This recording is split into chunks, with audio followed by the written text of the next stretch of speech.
ఎవరెన్ని కుయుక్తులు చేసినా అమరావతిని అడ్డుకోలేరని సీఎం చంద్రబాబు అన్నారు. రాజధానిగా అమరావతి శాశ్వతంగా ఉంటుందన్నారు. ప్రపంచం మెచ్చే రాజధానిగా అభివృద్ధి చేస్తామన్నారు. అభివృద్ధి వికేంద్రీకరణ చేస్తూ అన్ని ప్రాంతాలను ప్రగతి పదంలో నడిపిస్తామని ముఖ్యమంత్రి పునరుద్ఘాటించారు.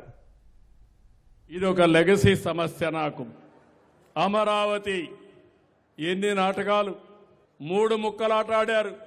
అమరావతి శ్మశానం అన్నారు, అమరావతి ఎడారన్నారు, అమరావతిలో బిల్డింగ్లు కట్టకూడదన్నారు.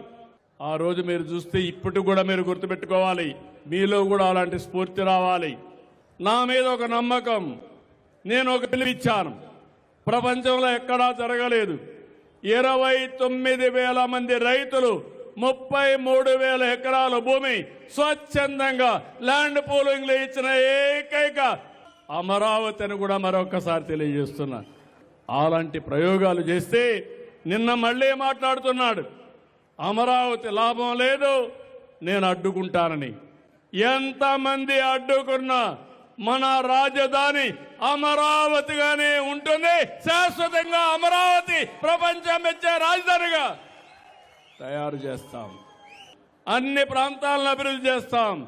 175 నియోజకవర్గాల్లో 175 ఇండస్ట్రియల్ పార్కులు పెట్టి మన పిల్లలకు ఉద్యోగాలు కల్పించే బాధ్యత ఈ ప్రభుత్వం తీసుకుంటామని హామీ ఇస్తున్నా.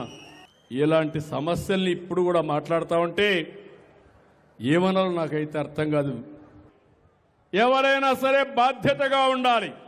ఒక రాజకీయ పార్టీ నడిపే వ్యక్తులు కానీ, ప్రభుత్వంలో ఉండే వ్యక్తులు కానీ, మనం మాట్లాడే మాటల వల్ల నష్టం ఎంత జరుగుతుంది, మనం చేసే పనుల వల్ల వీళ్ళ భవిష్యత్తు ఏ విధంగా నష్టపోతుందో ఆలోచిస్తే ఇవి రావు.